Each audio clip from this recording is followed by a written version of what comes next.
And welcome back to Music Free Static. I hope you're having a fabulous day. And holidays can be hard. Okay, I'm recording this. It's the day after Thanksgiving, and we were putting up our Christmas tree. Now, this is the first time we've put up a tree for 2, 3 years. We've just had so much, so much going on after my dad's passing and all of the stuff that's been going on with that we just haven't had the time, the desire, maybe we've had the desire, but the house has been sort of a warehouse in some ways as we were trying to deal with the stuff we had brought back and what do we do with all of it and that type of thing. It was a disaster. So we put the tree up. Now, this is great. I love Christmas. Christmas time is amazing. But it was hard for me this year. Right? Put on some Christmas music, which I love Christmas music, so that's not a big deal. On the other hand, there are a number of those songs that just hit me different this year. Songs like "I'll Be Home for Christmas," it just hits different because I don't have parents to go home to at this point in my life. And it was it hit harder this year as I'm hearing some of these songs and putting up ornaments and just the memories of some of the stuff that's just tied to it. Basic family stuff like, oh, I remember when my dad was doing this, right? I had this time with my mom or whatever, right? And it just hit. So I had to take some time, a couple of times, yesterday while we were putting up the tree. Just step away from it, take some deep breaths, because otherwise I was just going to be an emotional wreck, which is not that much different than some other days, but no. No, it was seriously, most of the time I'm fine. It just hit.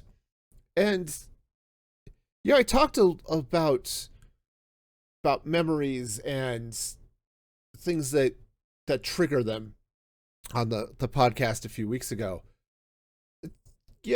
Holidays are the same type of thing. It's like there are a number of traditions that you have built up because of holidays, because they're special, right? And some of them you think about, oh yeah, obviously I definitely wanted this to be a tradition, and it became one, right? So there's one. It was a tradition my actually I think both my parents had, but I remember it with my dad more particularly, and that may just be because I was living with him, where we would get a new ornament every year. I think he'd get one, I'd get one, right? And this has been a thing since I was too young to remember, really. Um, we would get a new ornament every year, and this is a tradition I kept up with my kids. Every year, they would pick out a new ornament, and the idea was, okay, one, they'd have something special on the tree that was there, something that they had picked, and yeah, it might be when they were little, maybe it's Elmo or I don't know, whatever thing they were into, that year. Okay. Kids are into all sorts of weird stuff. And as they got older, it became things like, dragons and Minecraft. And of course, admittedly, of the 2 Minecraft ornaments we have on the tree, one of them is mine. So, there's that. But, but they would go and it would evolve as whatever the kids were into, whatever their tastes evolved into. And then when they move out, which is the hope and dream of every parent, right? That the kids will move out and be successful adults on their own. They can bring their ornaments with them to start their tree. And that gives them a treat that is uniquely theirs. Okay, very fun. Okay, I love this tradition. It was one I wanted to keep going with my kids. So we're sitting here, we're putting up the ornaments on the tree, and I'm looking at some of these ornaments that I had over the years, and some of them were ones that I had gotten when I was a kid, right? You know, I've got a whole series of Star Trek ornaments that Hallmark had put out over the years. That's okay. Here's Enterprise D, and here's Reliant, and here's a Klingon bird of prey, and all this fun stuff, right? And it was triggering some of those memories for me. And some of them I'd gotten later, but again, I got them because they were special to me, in part because of what I was dealing with as a kid. It's just, you know, stuff I liked. I mean, I've got one, it's from Star Trek II, The Wrath of Khan. It's Kirk and Spock kneeling on opposite sides of the isolation glass from the dilithium crystal chamber, where Spock has gone in to manually adjust the crystals. Of course, the radiation kills him, or nearly so. I mean, eventually it does, but he's not dead yet, okay? So, it's a very touching scene. I watched this a lot as a kid, right? You know, I've got an ornament of Robbie the Robot from Forbidden Planet, which I did a really late movie review on Forbidden Planet. It's an excellent movie, okay? It's one of those great sci-fi premises. Definitely worth a watch. Yes, we're talking about 1950s, 60s filmmaking and stuff, but the technology is great, okay? Or the story is great. And actually, what they managed to pull off with that filmmaking is great. But some of these ornaments that are touching to me for reasons, it's reasons I picked them. But it's also hitting hard for me this year. It's like, I'm looking at this ornament, and it's like, yes, I only got it a few years ago, you know, before my dad died, but was looking at it now, and it's just, I'm hit hard again by how much I miss him. Okay. So it's a time, and I'm working through it. You know, I've certainly gone through rougher patches in my recent history, but I got thinking about that and how sometimes, as I said, holidays can be hard for that, and the traditions that we build up can sometimes make it worse. But on the other hand, sometimes it's the traditions that help us get through it, because you're going through. I'm gonna say you're going through the motions. That gives it a little bit too negative a view here, okay? But you're going through the steps, might be a better way of putting it. You know, you're following your traditions because that's what you do, and sometimes that can really help ground you in who you are. Okay, you see it in a number of movies. Okay, I remember seeing it it shows up in Lion King, it shows up in Moana, probably other non-Disney movies, right? But there's the question of, who are you, right? In the Lion King, Simba was chased away by the hyenas and his uncle Scar, with the hope that, you know, he would die. He managed to escape, but he had, as the movie puts it, and the memory of his father's voice puts it, he has forgotten who he is. He's forgotten that he is the son of the king, right?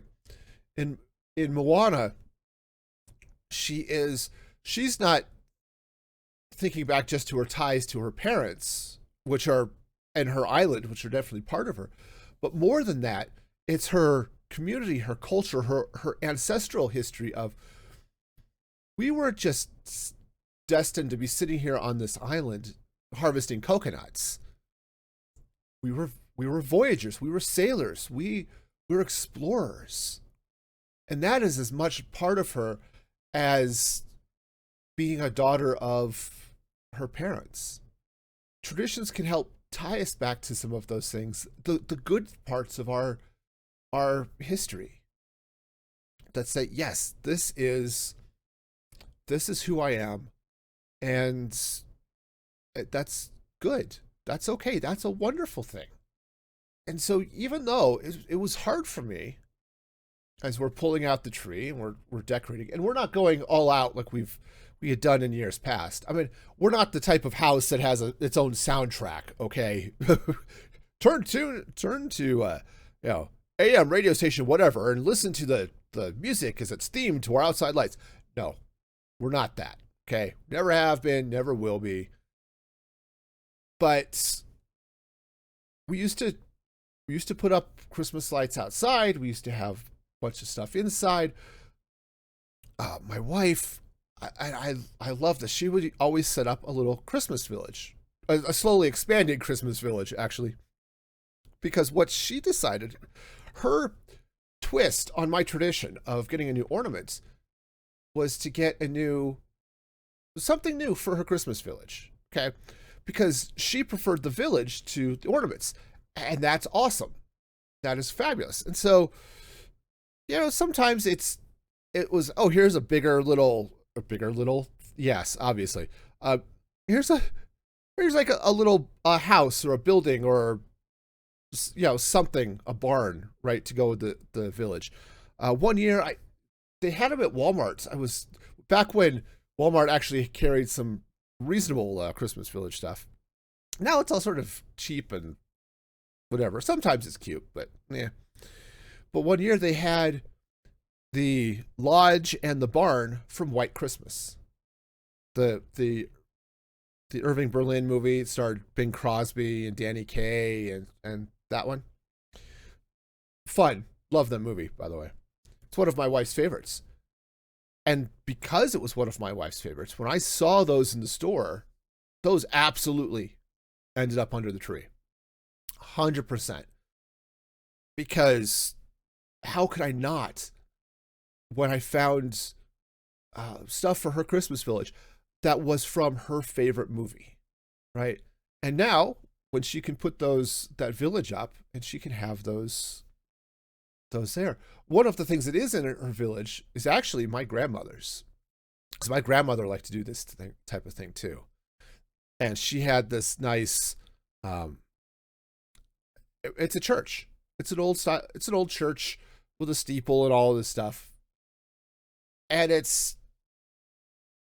great. I mean, obviously the scale isn't quite the same as everything else, but the scale doesn't matter. It's just, hey, it's here and it goes great in the city. And seriously, this is like a Christmas city. It's not a Christmas village anymore. It's gone beyond that. But we haven't been able to do that. Again, we're still dealing with some space in the house issues as we're dealing with still trying to work through my inheritance, right? Because we're going through, and okay, we didn't want to just throw out all the stuff that was my dad's. Even we don't have room for a lot of it, but some of it was valuable, and so we're selling it. But obviously, storing that takes a lot of space, and we just haven't had it until this year. We're finally able to clear out some space to put up the tree. But you go back through some of those traditions, and it's like, okay, yeah, this was cool. There are some good memories tied to this. And yeah, sometimes those good memories can lead to tears because, hey, it's been years. My dad died. My mom died. 6 months apart, man. That was a hard year. but being able to tap back into those, like, yes, I'm sad. I miss them. But I can also remember the good times and the happy times, and traditions can be good for that. They really can be good for that type of thing. So yeah, so it's been fun. And as we were going through the Christmas stuff, and as I said, we didn't pull out everything. We only pulled out said the tree and some of the ornaments. But yeah, my wife had a handful of just fun little decorative Christmas noisemakers. It's there's one. It's like this trio or quartet of animals. A dog and a cat and a cow and I don't know, something else maybe. So I had to go look. Can I see it from here? Not with my glasses on. Anyway. And so it's like a dog and a cat and this cow. And you push the button and they bark and meow and moo. We wish you a Merry Christmas. Right? Silly, fun. Wife pulled out. It's like, I don't know where I'm going to put it. No, I don't want to put. I'll just put it back. No. You have to put it out. It's bringing you too much joy to put back in the box right now. And sometimes you just need some of those things that bring joy. It's good. I'll tell you, there's sometimes it's hard going through some of those things.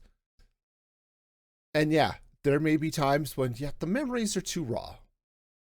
It's too near. You need to not do that right now. That's fair. Been there. Okay. But as I talked about, a couple, probably 2 or 3 months ago now, about things that trigger memories. And it's like, yes. And just silly things like, oh, this song kicks me back to this time when I was doing the thing. Right. Trust me, memories are weird. You don't have to trust me. You can talk to people whose memories are also weird. It's a thing. But when you can look at some of those things and remember, oh yeah, this was a thing. Like I have in my office, it was my dad used, it was a Christmas tree. It's about a foot, 18-inch tall artificial tree. Okay. And Dad used to hang mini ornaments from it. I mean, seriously, little bitty tiny things. These were maybe 1/2 inch type size ornaments. Tiny little things on this tiny tree. And I was remembering this, and I've got some of those ornaments, and I'll probably,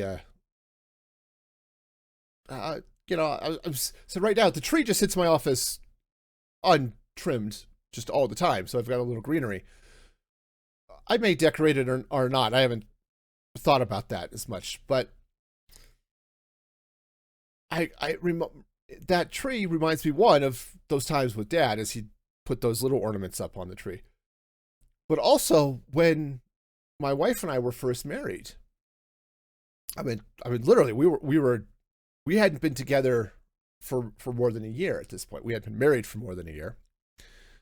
And we didn't have a big tree. What we did have was a miniature tree that my wife had. Because again, she loves Christmas, and she had this little tree. And it wasn't much. We didn't have any fancy ornaments or anything on it. It was one of those, you could buy them in the store. It's like, here's this little tree complete with lights and little baubles to go on the tree. Okay. I think it might have even had a gold ribbon or something that went around it. Sort of, festive type ribbon. And that was our Christmas tree, our first year. And I sit back and sometimes looking at that tree in my office, I think back to that first year, which was, it was hard for us as a couple for a number of reasons. But I remember that tree, and it's like, yeah, we're going to have Christmas here. And we didn't have much to put under the tree. I mean, we were young, we were in college. We didn't have much, but it didn't matter because we had each other, and that was great. That was amazing. So, especially like I said, that was a hard year. So sometimes sometimes it's worth going through the traditions and just say, yep, this ties me back to whatever else is going on, all the good things in your past. Okay. I'm not going to say all traditions end up being good. Okay. Don't get me wrong here. Just like anything with humanity, humans are weird and inconsistent and sometimes broken. So some traditions end up being problematic, but there are a lot of good ones. And sometimes it's just, yep, I'm going to go back to this, right? And sometimes they're accidental traditions, right? So I had one, or we ended up with a tradition here in my house, completely accidental, but ended up being really cool. So we would make obviously birthday cakes for the kids when it was their birthday. We wouldn't do it at other times, you know. Birthday cakes are kind of specific to birthdays, right? Well, one year, my daughter wanted to decorate her cake herself. It's like, okay, she wanted to come decorate the cake. So we had the frosting, and she was supervised, of course, but it's like, here's the frosting. We'll help you spread it and all this stuff. But here's all of the cake decorations we had. You know, there were sprinkles and a bunch of stuff, right? And she decorated her cake. And she had all sorts of fun. Well, her younger sister's birthday came up, and she said saw how much fun her sister had making her cake, and so she wanted to decorate her cake too, and so she did, because it was fun, and you know, why not? And that was the start of a tradition. Every year when we made birthday cakes for the kids, they decorated their own cakes. And I think they had fun with it. There was definitely one year where there's the cake is nicely decorated, and there's one corner of the cake that is just loaded with sprinkles and Red Hots or something, because kids liked Red Hots on their cakes. You know, those little cinnamon things. It's like, nope, that's the first piece, and I get it. It's like, okay, yep, I see what you did there. Fine, you know, it was their cake. But yeah, it was fun, and that was just one of those weird traditions that we didn't plan. I said it wasn't like the ornaments, you know, that came from my dad, right? It was just, nope, this just started up and we went with it, and it was great, right? And yeah, it's interesting too, you know, as we're putting up the ornaments, and one of the sets of ornaments that we're putting up, I only took possession of a couple of years ago because they were my dad's, and they were his parents. Actually, they might have been his grandparents, but they are a set of glass icicles. And it was his job to hang the icicles on the tree when he was a kid. And so we had them on our tree as I was growing up. And now we're putting up the tree again.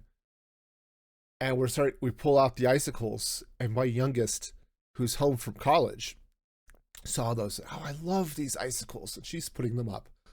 And it's like, yes, this is cool. This is what ties families together. These are the types of family ties that you want, right? It's what there's a tradition in some Latin American cultures, the Dia de los Muertos, which I butchered that Spanish, I'm sorry, but the Day of the Dead celebrations, right? Where they set up the ofrenda with the pictures of all of their family, with the idea that as long as somebody remembers them, as long as we have a picture up, they'll never be truly gone. And this is something you see it in the movie Coco does a great job of showing this. But that's a tradition, a memory that I think is really great, right? It's one of those things that's like I can I can think back and I can remember times with my dad, and I've got video of some of the things, and I've got a he wrote up a book. Obviously, it's not published, but he wrote up. It's basically a book of his police stories and things like that. Right, that's how I remember him in a lot of ways. Is sitting down, we'd come back. He'd come home from work, and while he was getting changed, getting out of his uniform and stuff, we would chat, and he would talk about what's going on with his day. He'd tell some of the war stories, and usually the fun ones, right? Because he had some that were less fun. Seriously, he had some that were sad because he was a cop, right? He saw weird situations and stuff like that, right? But he also saw, all sorts of horrific things, okay? But, that's part of what I knew of my dad, right? Sitting down and watching movies with him after work, or after work, after dinner, or he'd come home or he'd get up, because for a long time he worked morning shifts, which was like 2 a.m. to 11 or something like that. So he'd come home while I was still at school. He'd nap. So I'd come home, I'd do homework and stuff, and then when he got up, around 5-ish, he'd come and he'd make dinner. We'd put on a movie.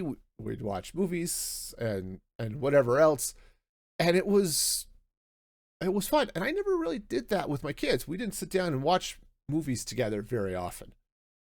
Partly because we kind of wanted to limit screen time for the kids. And then it turns out, my son doesn't like movies at all, though he watches the heck out of anime, loves the stuff. So there's something there anyway. It's just one of those things that as we go through some of those, those traditions that we don't always think of as being traditions, that we remember, hey, there were some good times here.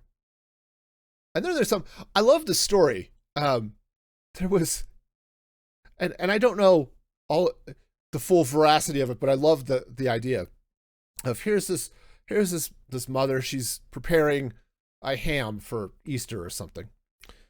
So she's getting the ham, and she cuts off one end of it and goes to put it in the oven. And her daughter asks her, "Why do you cut the end off the ham?" And she thinks back on it, like, honestly, I don't know. So she calls her. I do it because my mom did it. So she calls the grandmother, right? The child, mother, grandmother. That's where we're at in that line. And grandmother's just, she asks her, "Why do you cut the end off the ham?" She says, honestly, I don't know. This is something my mother always did. So they reach back to great grandma, who is still alive, and they ask her, "Hey, we were making ham, and this the little one asked, why have we been cutting the ham? Why do you cut the ham off, or the ends off the ham?" And the great grandmother says, "I cut the end off the ham so it would fit in the pan." Right? Wasn't anything crazy, didn't make it taste better or anything like that. It's just one of those traditions that ended up flowing accidentally. But that's also one of those things you can look back on and think back. It's like, okay, I don't have to cut the end off this ham. But doing so ties me to my family, right? So there are some of those things. It's great. And I'm right here with some of those people. So holidays can be hard. There's a reason there are, a couple of reasons why depression tends to be high during the holidays, but this is one of those times, one of those things. Like, the holidays are times when they bring families together. And when your family is not together, sometimes, like in my case, because of death, it can be really, really hard to go through those and be reminded of those people you've lost. But I'll tell you, I would rather have the memories than not have the person. I would rather have the memories than not have the time I spent with them. Not saying it was all sunshine and roses and stuff. It certainly wasn't, But one of these days I may talk about dealing with my parents' divorce, but today is not that day. Okay, this is already a weird enough podcast, but I would rather have those memories than have the that have not had that time. And yeah, it's hard going through some of this, but it's nice to be able to have a reason to think back and remember them and be glad that they were part of my life. So let me know, what are your favorite holiday traditions? Let me know. Drop a comment here on YouTube or on Spotify, and I love to hear about stuff like that. And until next time, be excellent to each other. And this is Music Free Static signing off.